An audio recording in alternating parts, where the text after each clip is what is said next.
Welcome to the Effortless English Show with the world's #1 English teacher, AJ Hoge, where AJ's more than 40 million students worldwide finally learn English once and for all, without the boring textbooks, classrooms, and grammar drills. Here's AJ with a quick piece to help you learn to speak fluent English effortlessly.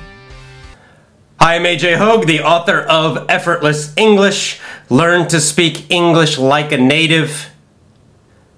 Join my VIP program at effortlessenglishclub.com. effortlessenglishclub.com. My VIP members get a special discount on my pronunciation course. So join VIP and also get a big discount on my pronunciation course. All right, the Effortless English Show, our book club continues. Today, Chapter 6 of Animal Farm. And, I was reading it today to get ready for this show, and immediately I thought of Venezuela. It's describing Venezuela, well, Venezuela maybe a year ago. So it's sort of scary how accurate this book about farm animals is. I mean, Orwell really saw the weaknesses and the terrible logic, I would say, the terrible consequences, the terrible results of this kind of socialism or communism, or we can be more general, say totalitarianism. This attempt to totally control a group, a society, a country, or extremely control. All right, well, you know how we do it, so let's just do it. I go through, I explain what happens, come back, we'll discuss some of the ideas, and then I'll go to questions and comments on Facebook Live. We're also on Facebook Live right now. Let's do it. Okay, so Chapter 6 begins that the animals worked like slaves that year. So it's the next year, it's coming up, it's springtime again, the winter's over. So remember Snowball, they chased him away, and then they started lying about him, saying he was a big, terrible enemy. And then they start working, and they worked like slaves. This is the first sentence of Chapter 6. You can see already something is terribly wrong. Their great revolution was supposed to save them from horrible treatment and tons of work for nothing. And yet, they are now working like slaves. So, quite quickly, this revolution, this perfect society, has become quite terrible. But this is the crazy part, and I think maybe this is the sad part. But they were happy in their work. They didn't mind, they didn't care about the sacrifice and the extra effort, because they believed they were working for everyone. They were not just for themselves, they were working also for all their other animals and for the future. And they were not working for those evil, terrible humans. So they still are happy, even though now they are working like slaves. They still believe. They still believe. They worked 60 hours per week. 60 hours per week. And then in August, the 8th month, August, Napoleon, the leader pig, announced they would have to work also on Sunday, so more than 60. Here's a little of the dark humor again. He says this is voluntary, right? You don't have to do it, but it's voluntary. It means quote when I do this quote. Voluntary meaning not really voluntary. They say it's voluntary, but not. That's what this little air quotes are called. So voluntary, but if an animal did not work on Sunday, they would cut their food by half. So they say voluntary, but not really voluntary, because they're punished if they don't do it. They lose half their food if they don't do the extra work. So, yeah, kind of terrible, right? Kind of awful. So they're working 60-hour weeks, and then on Sunday, even more hours. Next, they remember the windmill, which was Snowball's idea, and now, of course, Napoleon said, no, it's my idea. They start working on the windmill. Let me change my camera here on Facebook. Okay, so they start working on the windmill, but they have a lot of problems trying to build the windmill. So they have all the materials they need, but the biggest problem, they have a lot of problems trying how to use equipment, all this stuff, how to build it. But the biggest problem is they need rocks. They need just kind of small rocks, right, to build the walls of the windmill. But they only have huge rocks, which are called boulders. Big, huge rocks. We call that a boulder. So they have these huge boulders, and they need to break them. But they can't, they're animals, so they don't have hands. So they can't use they can't pick up and use the equipment to break up the rocks. So they're really confused. How do we do it? Finally, they decide they put a rope around the big boulders, the huge rocks, the boulders. They drag them, they pull them up to the top of like a big hill, with a cliff, and then they drop the rocks, and the rocks hit the ground and break. So this is their method to break the big boulders into smaller rocks that they can use. So the problem is it's super difficult work. It's very hard to pull, to drag.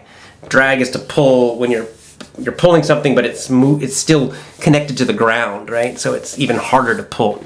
So they're dragging, they're pulling these boulders to the top and dropping them, and it's super hard work. All the animals have to help to do this. Except, of course, the pigs, who they're just the managers. They just tell them what to do. The pigs don't actually do the hard work, as usual. Once again, our hero, Boxer, the horse. He says, nothing could have been achieved without Boxer. So the work was too difficult. Without Boxer, they couldn't do it. But Boxer's the strongest one. He cares the most. He helps other people the most, right? He's super kind, very kind. Very kind and caring, Boxer is. And so he pulls, and he works harder than anyone else. And because of him, they manage to do this work. And everyone admires and loves Boxer because he's so great. And again, we are reminded Boxer has two slogans, two things he says always. Number one, I will work harder. I will work harder. I will work harder. The second thing he always says is Napoleon is always right. Napoleon is always right. The pig leader who equals kind of Stalin in our story.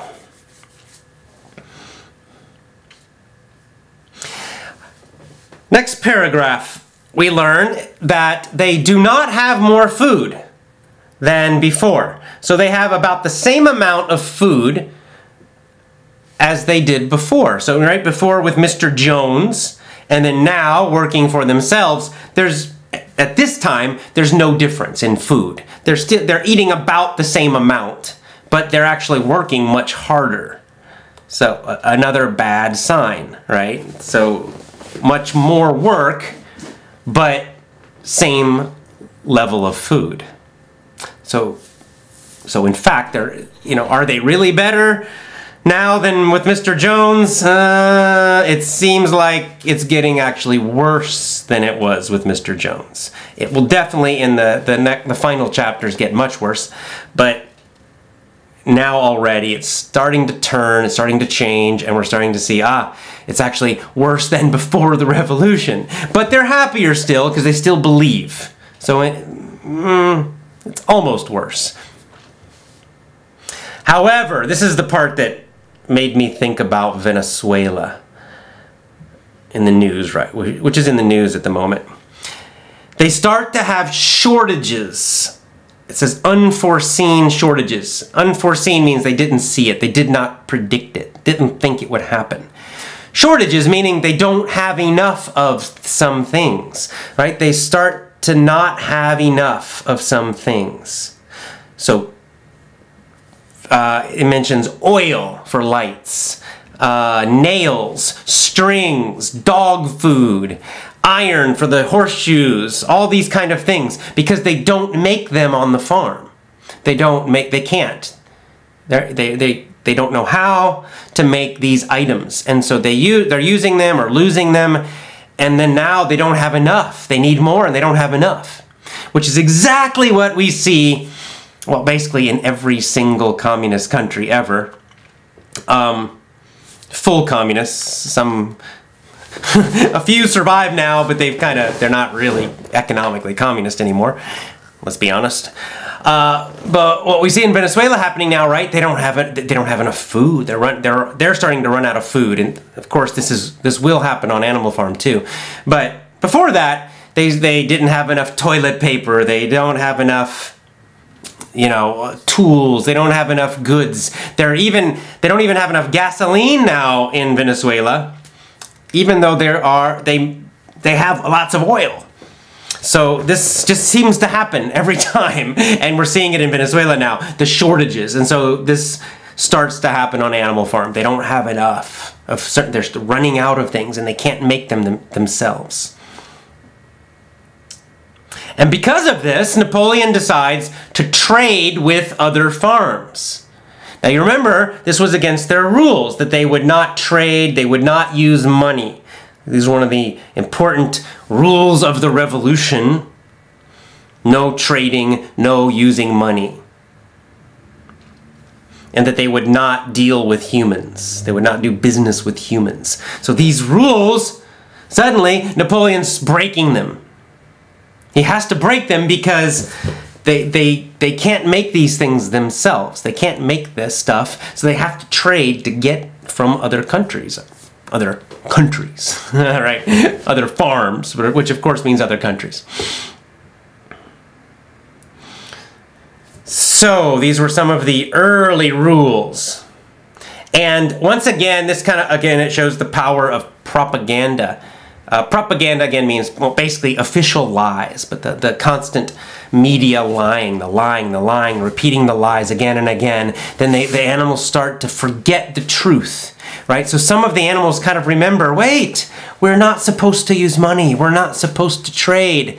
But then, again, Napoleon's dogs growl and scare everybody. And then everybody sort of forgets. Oh, and the sheep again start saying the same phrase: 4 legs good, 2 legs bad, 4 legs good, 2 legs bad, 4 legs good, 2 legs bad. Just repeating the same phrase again and again and again and again to silence, to kind of distract and silence anybody who disagrees, right? It's this technique that a very common technique. In fact, it's a technique I've had to deal with even in my personal life recently.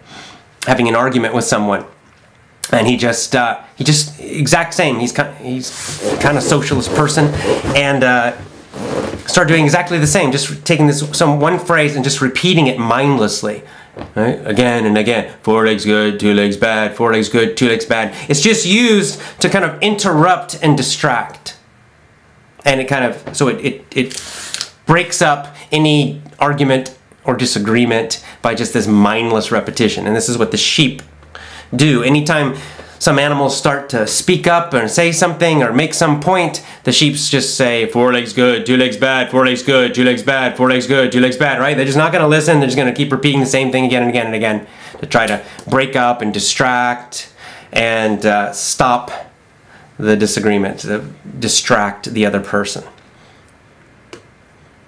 And then, of course, there's always the dogs, the threat of violence. The dogs can kill them. So, with the threat of violence and then just the mindless repetition, all the other animals, they just kind of, and they forget about the truth. They forget what happened. They don't trust themselves. They're afraid. They're confused by the repetition constantly. And once again, Napoleon wins. And the lies win. And then after that meeting, Squealer, he's kind of the propaganda pig, right? The assistant, Napoleon's assistant. He goes around telling everybody, "Oh no, you're forgot. Your memory is bad. There was never a rule against money. No, you're forgetting. That's not true." So this is there's actually a term for this. It's called gaslighting, but where through constant lies, in the media, usually it's in the media, was what we see it now, television, newspapers, they just keep repeating the same lie again and again and again and again and again and again and again and again, and then they just sort of can almost get people to change their own memories. They'll change history. They'll say that something is true that's not true. They'll say something happened that did not really happen. And just through the constant repetition, people start to doubt themselves. They start to doubt their own memory, their own belief, their own ideas, and they eventually start to believe the official lies. And this is super common everywhere, in West, East, any kind of government. It's used nowadays. Next thing, another rule gets broken. The same thing happens again. So next, the pigs move to the farmhouse, Mr. Jones' house, and they start to sleep in his bed. They start sleeping in beds. And remember, in the beginning of the revolution, they had a rule: no animal will sleep in a bed. And no animal will sleep in the farmhouse. They made a rule: the farmhouse will be a museum. No animal will live there, and no animals will sleep in beds. But the pigs do it. They change the rules. And then they use the exact same technique again, where some of the animals are confused. Wait, I think there's a rule. We're not supposed to do this. No, there's a rule. No animals. And then of course, the pigs say, no, you're forgetting. No, you're wrong. No, there was never a rule against beds. And finally, Muriel, who I believe is one of the horses, goes to look at the wall where they had the rules written. Remember, they had all the rules. They painted them on the side of the barn. But she can't read it very well. But then when she reads it, she sees it. It says, "No animal shall sleep in a bed with sheets." So they added something to the rule. They changed the rule, right? The original rule, the real rule was, no animal shall sleep in a bed. No beds at all, period. But then the pigs, they went back and they wrote something new. They added with sheets. So if the bed has no sheet, it's no problem. You can sleep in it, right? They changed the rule. And then once again, they use the same technique of just repeating the lie again and again, saying, no, your memory is bad. Your memory is bad. There was never a rule against beds. Only a rule against sheets, right? The sheets that you put on top of the bed. That's the rule. It's against sheets, not against beds. So again, they do this official lie, and then they repeat it again and again and again and again and again and again. And because the animals trust the authority, the leader, Napoleon, and they trust the propaganda and the repetition, and the fear, of course, of the dogs, all these together make them change their memories. They actually change what they remember, and they go, oh yeah, the rule's against sheets, not against beds. So they believe the lie. And, the pigs again mention Mr. Jones. We pigs, we need good sleep. We need to rest because we must plan to keep away Mr. Jones, right? We must defend Animal Farm. If we don't have enough sleep, we can't do that. And if we can't do that, Mr. Jones might come back. Rah! Right? The scary external enemy. So that's another technique that's used again and again and again. Next, the pigs get up an hour later in the morning than the other animals. So they sleep more than the other animals. So again, the pigs are doing something that the other animals cannot do. So first, the pigs never do hard work. They only tell people what to do, or tell animals. I keep saying people, but of course, the real meaning of this is talking about people in history. But the pigs never do any hard work, but now they're going to sleep 1 hour more than the other animals who are working very hard. So you can see they're getting more and more special, the pigs. They're getting more and more power, more and more food, more and more special rules for them. Right? They already are the elite, the top group. So they were all supposed to be equal, but of course, that's impossible. And so now the pigs are the big power. Then it talks more about the windmill. They keep working on the windmill. Everybody gets excited. They work very hard. Boxer especially works super hard on the windmill. Benjamin the donkey, the old donkey, he's the only one. He does not get excited about the windmill. He's just kind of, he helps, he does his job, but he doesn't get excited. And, you know, Benjamin, as a few people have noticed, Benjamin's maybe the smartest animal. Or at least the smartest one who's not a pig.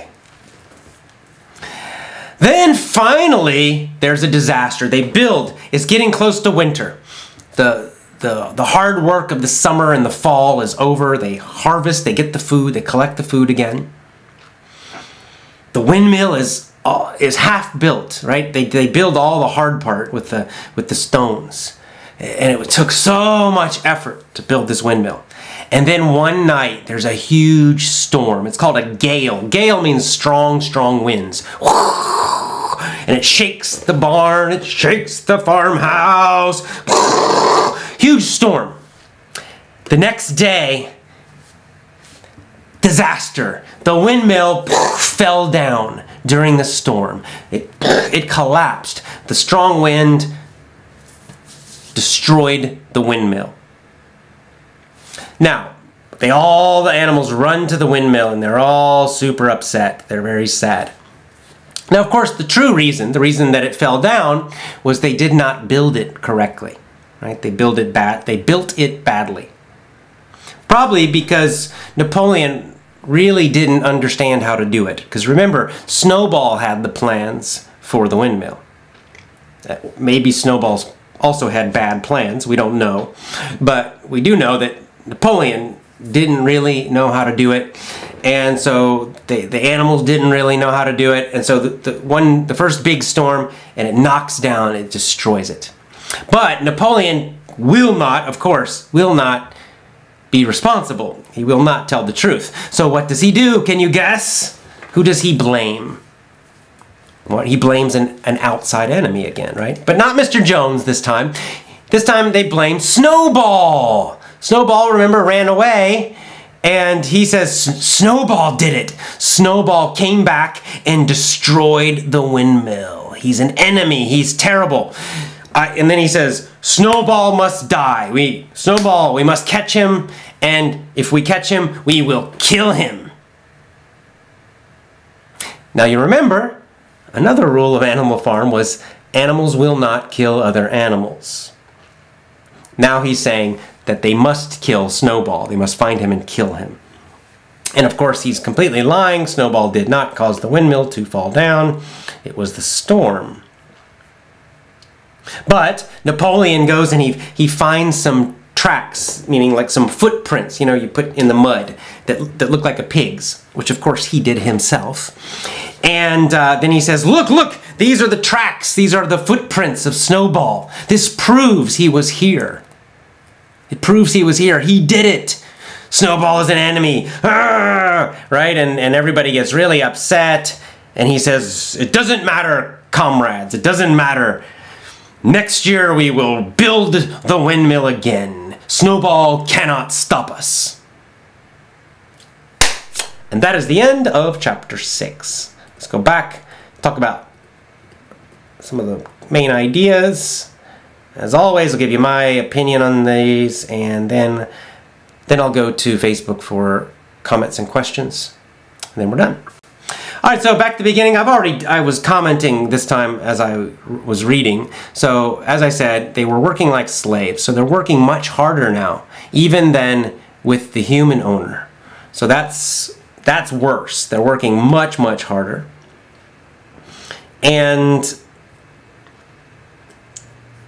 again, what's the point? What's the meaning of that? Well, it's just to show that, once again, this utopia, this perfect society, this great idea, it doesn't work. It doesn't work because the one bad leader, Mr. Jones, just got replaced by someone far worse, the pigs, and specifically Napoleon.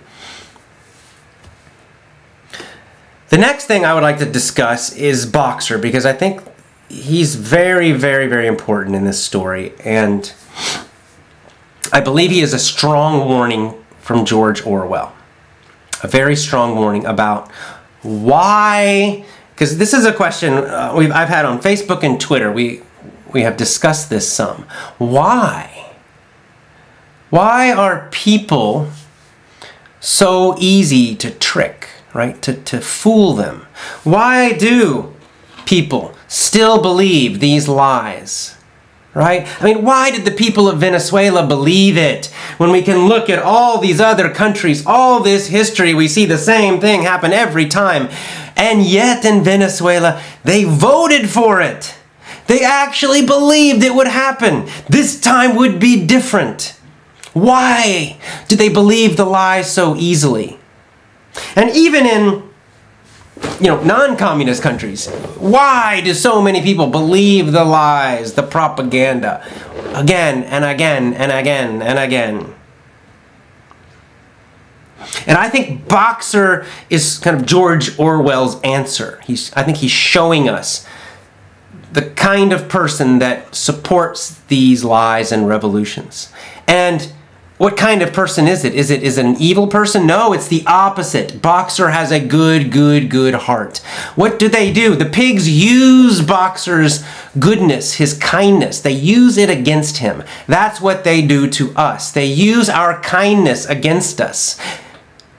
That's how they make these revolutions. When they make the revolution, they don't say, we will make a revolution, and then we will be at the top, and you will work like slaves, and you will have no freedom, and you will lose all your freedom of speech, and you will have less food and more shortages, and everything will get really, really bad, and you will be miserable. Of course they don't say that. That's the truth. They don't say that. What do they say? They say, we must help the poor people. Which, of course, all good, kind people want to help people who are poor. They say, we must help those who are suffering. We must help the children. Right? They always use your kindness against you. When they tell these lies, they always say the reason is to help the poor people, to help, it's whatever group or whatever cause. It's always using kindness. So this is why the people who believe the lies, it's not really because they're stupid, although they're not smart. Boxer's not smart, right? They're just normal, good people with good hearts who really care, they don't like suffering. They don't want people to suffer. Well, of course, none of us do. Nobody. Only very few, small percent of truly evil people like seeing others suffer. But most people do not, right? And so your kindness gets used against you.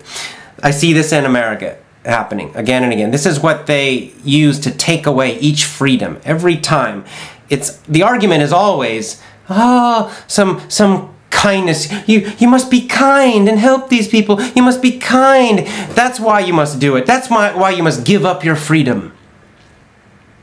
Right? It's always an argument of kindness. But they use that then to take away freedom. They use that to give power, more and more power to the government, to the elite, to the top people.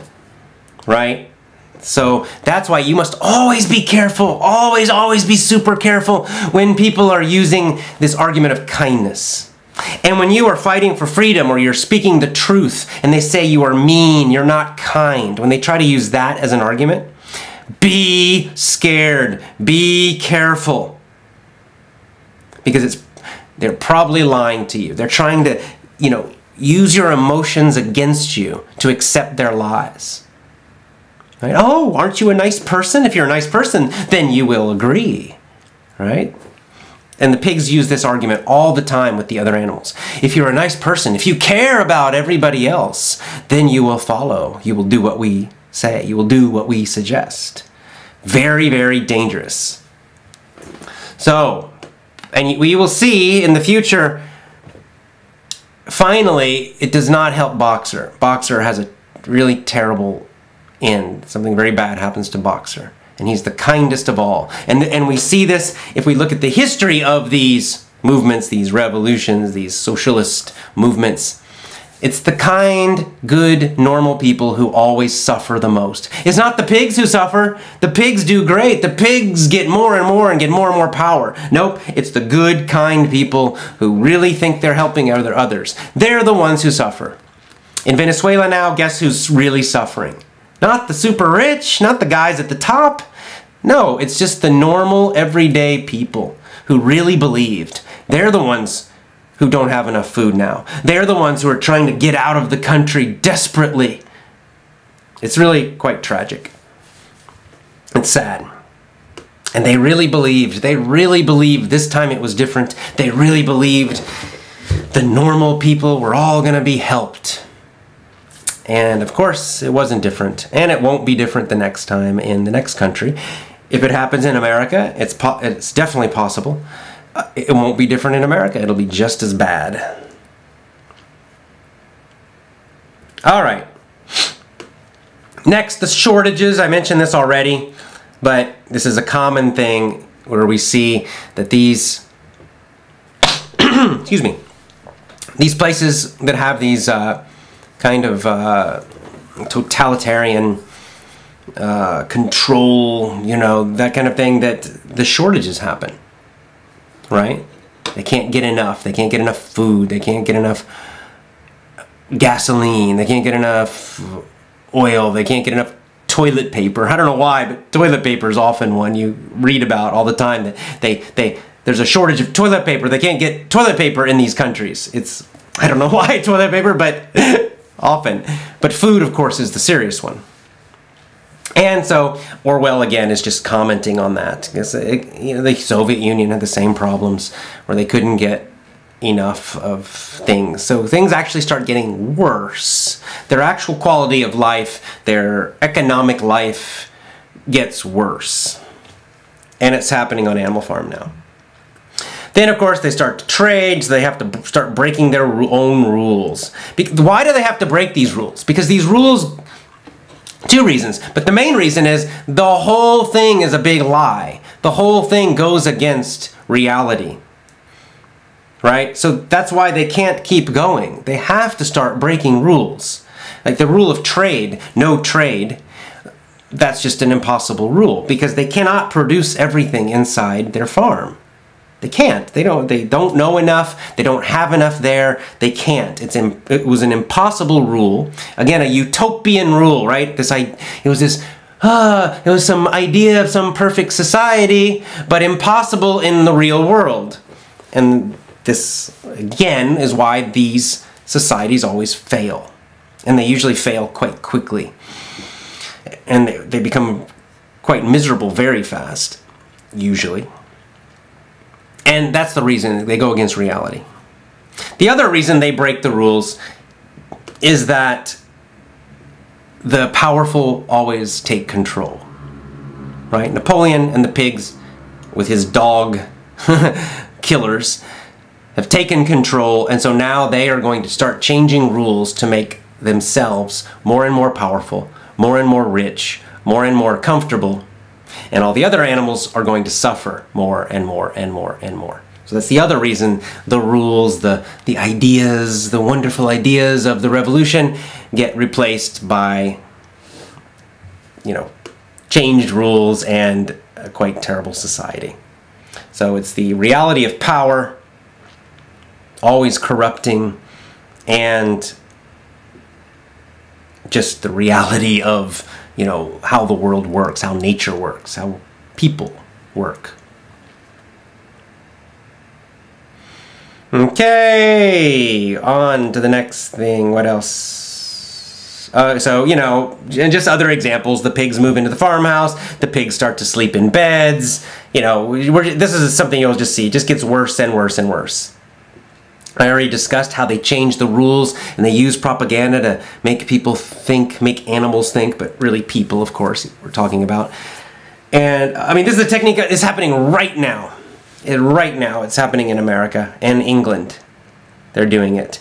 Let's discuss the windmill, and then we'll talk about what's happening in England and America. So the windmill gets blown down. But this is what's really interesting is, immediately they blame Snowball. Well, Napoleon blames Snowball. And then he just starts telling a lie. Snowball did it! Death to Snowball! Arr! And then he finds some fake footprints that he made, you know, of pigs. And he says, look, this is proof, this is evidence! Snowball did it! And then Squealer keeps repeating that, and then everybody just believes it. Well, this is something that all governments do, but especially the evil ones, where they use these false attacks or false reasons for the attacks, right? So this was not an attack at all. This was just an accident, a disaster, but then they blame it. Napoleon makes it a false attack from Snowball. Snowball's gone. We never will see Snowball again in this story. So he's kind of an imaginary enemy that Napoleon can always use as the excuse for failure. Snowball came and he did this, he destroyed this. And this is something that governments use especially for wars. So America used this to attack Iraq, right? Remember, they talked about weapons of mass destruction, all these terrible chemical weapons that Iraq supposedly had. And then they showed some fake proof, some fake evidence, right, in the UN. Look! And all the Americans, yes, yes, we must attack Iraq. Not all, actually. I wasn't like that. I was against it, actually. I don't remember, but there were large numbers, huge numbers of Americans against that attack. But anyway, it didn't work. So, we couldn't stop it. So the American government attacked Iraq, and guess what happened later? We found out it was all lies. All lies. Lies, lies, lies. Just lies to make this enemy, that was not really our enemy at all, as a reason to attack them. This is so common, so you must be super careful, again, in the media, anytime. You must be very careful anytime you see all the media suddenly talking about one person or one group as the enemy. They're evil, they're evil, they're evil. And then they attacked us, or they have this super weapon. And they don't really show any evidence, or they show some kind of fake evidence. They don't really let people discuss it and debate it or investigate. They're lying. They're lying. And when I mention the UK and America now, mostly it's the UK actually, they're doing it with Russia. They're doing it with Russia right now. The supposed chemical attack on those two people. I mean, the honest truth is we have no idea what happened, but the British government is showing no evidence at all, and it's just evil Russia, evil Russia, evil Russia, rah, and all the media, Russia's evil, evil, Putin's evil, rah. It's the same exact technique as Napoleon using with Snowball. And, you know, again, no evidence, and it's just an excuse to try to, hopefully they're not trying to create a war with Russia, but they are trying to create a distraction, right? Focus on the scary, evil, outside enemy. So you don't see the problems. So the people don't think about the problems happening inside their own country. So they don't question the leaders in their own country. This is the technique. This is why they use this technique again and again and again and again and again. And, you know, if we look at history, there are countless examples of this. The Vietnam War, I'll just use American examples since I'm American. I can criticize my own country. The Vietnam War, they did this exact same thing. They made a fake attack on an American boat, American ship. And it's called Gulf of Tonkin incident. And in the news, all the American media said, the Vietnamese attacked an American ship. And there was, in all the news again and again and again and again, they said that. And so all the Americans, yeah, we must go and fight more, send more soldiers to Vietnam. And then later we found out it was a complete lie. There was no attack. They did not attack the American ship. So this is a common thing, but for some reason, again, not everybody, I should stop saying that, but most people still believe these things. When the media just says it again and again, it's in all the media and repeated again, again, again, again. Most people are like Boxer or like the sheep, and they just, okay, and they still believe it. And then later we find out, oh, another lie. So just be careful. It's just always best to when you see suddenly something like this happen in the news, and the news is trying to point to some enemy, they're the terrible enemy, they're the devil, they're the new Hitler. That's when you should be very careful, and you should not trust what they're doing. That's the sure sign. It doesn't matter who it is. It doesn't matter who's doing it. Really, all countries do this at some level. Most countries, I shouldn't say all again, most. And they use it in lots of different ways, and it's used in history. So we don't usually know the full truth, right? Like the thing with the Russia and the UK, I know it's propaganda. I don't know the truth. Did the Russians kill them? Did they not? Did Putin order it, or did someone else? Nobody. We don't know that. There's no evidence at all. We've shown nothing. So the honest answer is we have no idea. So the question then is, do you trust the media or not? And I don't. And I think it's best not to. We don't know the truth. We know they're lying. That's what we do know. We know they're lying. What the actual truth is, we probably will never know. Or we'll know many years from now, like with the attack on Iraq and the chemical weapons and all that, or like with the Vietnam thing. And I'm not specifically trying to criticize only America, because other countries have done this too, but more recently, with the big American empire, America has done it a lot more. And alrighty, so that's enough. Let's go to Facebook now. That's enough of my opinions. Now, let me just say again, just remind you, I've said it every single show, so I will say it again, just to be sure. There's sort of the very clear messages from Orwell, and then in addition there are my opinions. So my opinions are my opinions, and you don't have to agree. You know, I'm just trying to give you things to think about. The reason I'm giving my opinion is just to get you thinking about these things. Try to start thinking at a deeper level, you know, asking deeper questions. You know, what could this mean? What could Orwell be trying to tell us? And are these messages connected to my own life now? Are these messages connected to the real world now? And I think there are very important messages in Animal Farm that connect to the world right now. They still connect to the world right now. So you don't have to believe me. In fact, don't, right? The message of Animal Farm, probably the big message, is don't just believe somebody. You got to think for yourself. You got to question and doubt and be careful. So I don't want to replace propaganda with my propaganda. So you don't need to just believe what I say. I want you just to think about it. I'm giving you my personal ideas to help you think and question. Is he right? Is he wrong? Or is there something else? Also, you know, maybe your country, you see, everyone will see a little bit different meaning depending on your country, depending on your history, depending on your life experience. So that's the great thing about these books. Again, so I just need to say that because I absolutely don't want people just to accept what I say. That's not the purpose of this. All right, let's go to Facebook, and we're live on Facebook, and I will answer questions or mention comments that are live. Let's see what you all think. Okay, Elena says, so this is interesting. In my opinion, the lies and propaganda in Russia against America recently are much bigger than in America. So surprise, surprise. She says Russia, they're doing exactly the same thing against America. So the Russian media is saying tons and tons of, lots and lots. Tons and tons means a lot, a lot, a lot. It's kind of a slang. So they're saying a lot of propaganda, a lot of bad things, a lot of lies against America. So see, that's what I'm saying.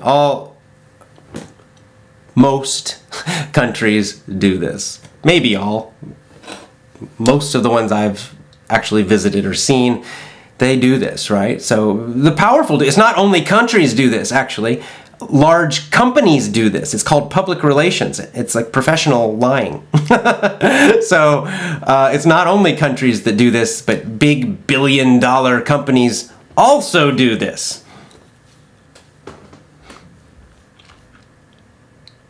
All right, on to Facebook. Just lots of hellos from different places. Hungary, Moscow.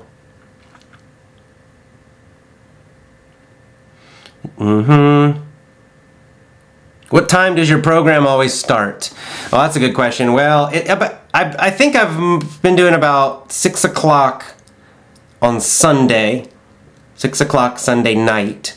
That's Japan time. I'm in Japan right now. But sometimes I have to change it a little because of my schedule. But that's the usual time for the live. Now, of course, I always add the recording to YouTube and my blog. So if you missed the live, you can always watch the recording. Helena also says, there was no toilet paper in the Soviet Union. We used newspaper. So yeah, it's weird, right? Why toilet paper? Is it hard to make? Maybe it's kind of a luxury, you know, I really don't know why, but it's just one of those things. You read about, you know, one of these societies, and it's always, toilet paper is one of the big shortages. I love your shirt. Oh, thank you. Oh yeah, I'm wearing my Brazilian Jiu-Jitsu shirt today. Does the show start 6 p.m. Tokyo? Yes, Tokyo time. Tokyo time. I'm in Osaka, but same time zone.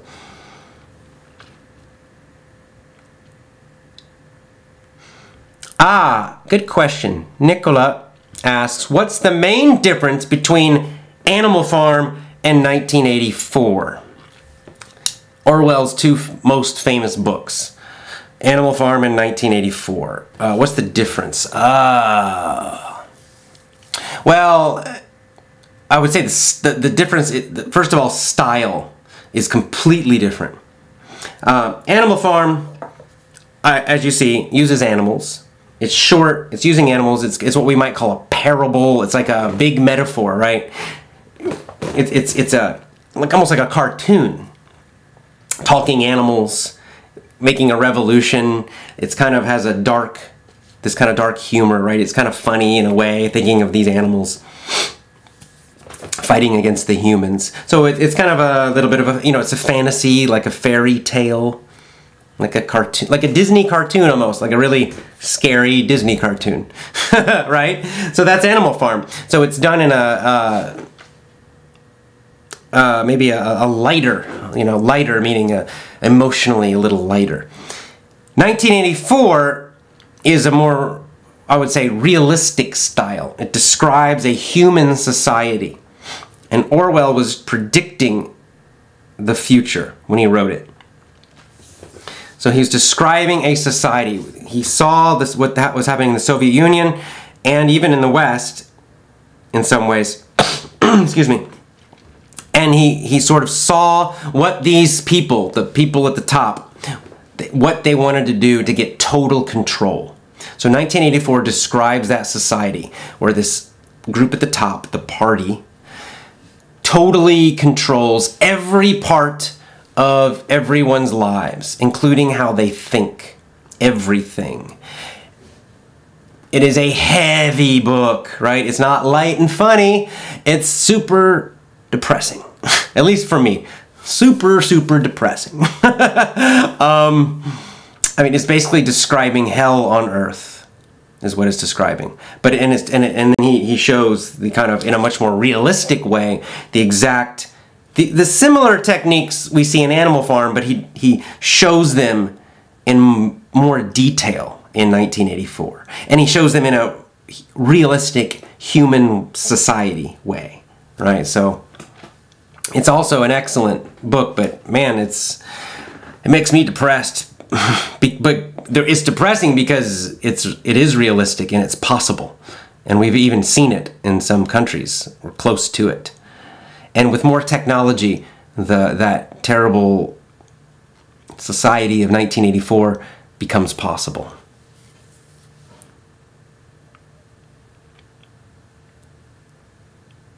All right. Nicholas says, in Serbia we can still see consequences of the NATO bombing. Another example. Another example of the propaganda. And, you know, what makes the propaganda so terrible, these lies are used to cover or to motivate people to do terrible things. Terrible, terrible things. In Animal Farm, you can see it's a reason for the pigs to start taking more and more and more and more, Napoleon to get more and more power, and you will see the suffering really starts probably the next chapter. I don't remember, I need to read the next chapter, but in the next few chapters, the real terrible suffering begins for the animals. And the lies are used to cover that, to hide it.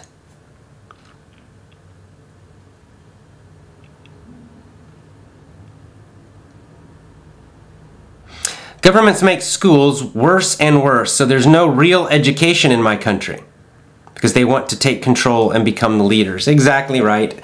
So again, we see it from Animal Farm, where Napoleon took control of the dogs' education so he could make them obedient, right? Make them his obedient followers, do everything he said. Right, and become his kind of his. And in the story, the dogs become his killers. But in a more general way, what this comment is saying, and is absolutely right. Education is one of the big methods, and the young. We've seen this also in a lot of these revolutions. You know, in Germany, Hitler had the Hitler Youth. Right, where they will use the young people, especially like the teenagers. They will use them for their revolution. They will use them for their purposes. Why? Because they're easy to program. They have no life experience. They don't really know truth. They have no history in life. So they more easily believe the lies. And they have a good heart, and they more easily believe the lies that sound good, that sound wonderful. Again, we see this in the United States happening right now, where they're using these teenagers for their propaganda. And then if you criticize the teenagers, they say, oh, you're a bad person. These are just kids. How can you say bad things about them? Right? It's a terrible technique, the way they use the youth. We saw it in Cambodia. Again, Cambodia is another tragic example where they had, you know, children spying on their parents. They had child soldiers, you know, young teenagers, and I mean like 14 years old, with guns that they would train them to hate and to shoot people, to execute people, shoot them in the head, back of the head. Horrible. So this is another thing to watch for. If you see that some political group is using children or teenagers for their cause and pushing the teenagers into the media and trying to organize the teenagers and the youth against the old people. Those old people, they're the problem. Super dangerous. Super, super dangerous. Be careful.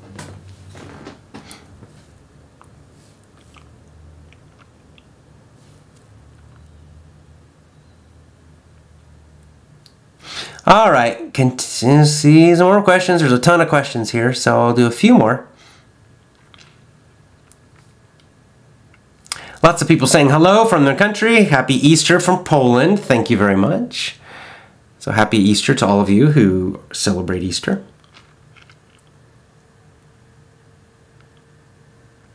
Hello from Germany. Don't make noise, let AJ keep teaching it.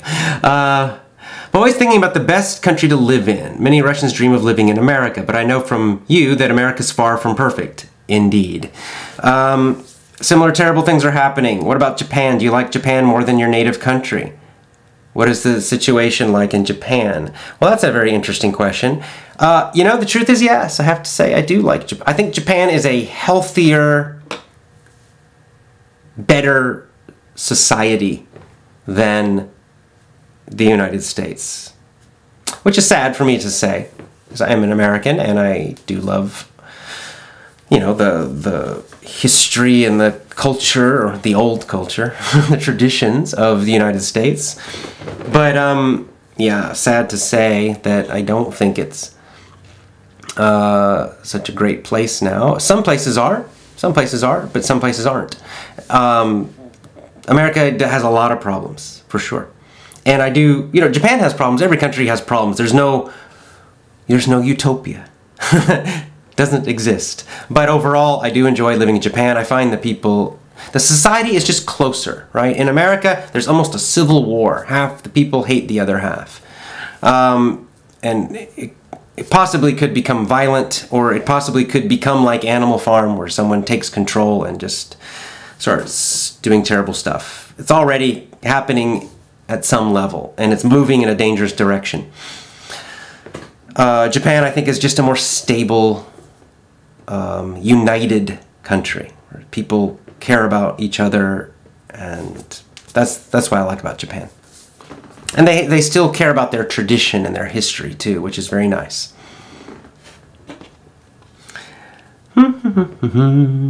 Happy Easter again. Thank you, Luciana. Is it Luciana? Yes, Poland. Lots of people saying Happy Easter. All right, let's see. Brazilian Jiu-Jitsu, says Jose. Os! Yes, indeed. Noticing my t-shirt. This is the t-shirt from my jiu-jitsu gym in Osaka. So the name is Impacto. There are some big, anyone, if you do Brazilian Jiu-Jitsu, off topic, not talking about Animal Farm, there are some quite famous gyms that have, or organizations, I should say, associations, that are international. Gracie Baja is, I think, #1. Atos, there's some really big ones. And Impacto is one that's only in Asia. Japan and Korea. Impacto. But the leaders of Impacto are Brazilian. So they're Brazilians who live in Japan or live in Asia. So it's still Brazilian Jiu-Jitsu. My two main instructors are Brazilian. Hello from Georgia. Hello, Miriam. Turkey, Lithuania, lots of places.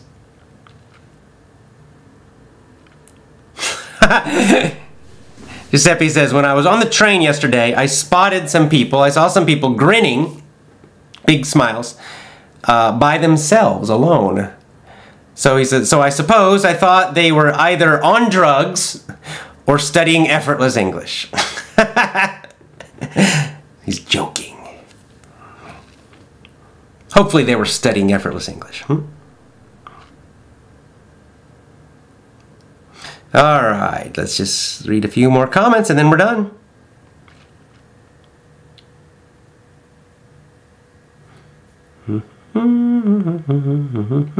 Thank you for everyone who's saying nice things about me. Oh, so which city are you living in, Osaka? We're in the south of Osaka. What's the nearest place? Suminoe, I guess, would be the closest.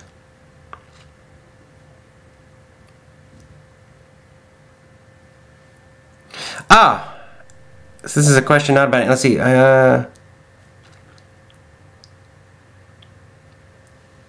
That's not quite about Animal Farm.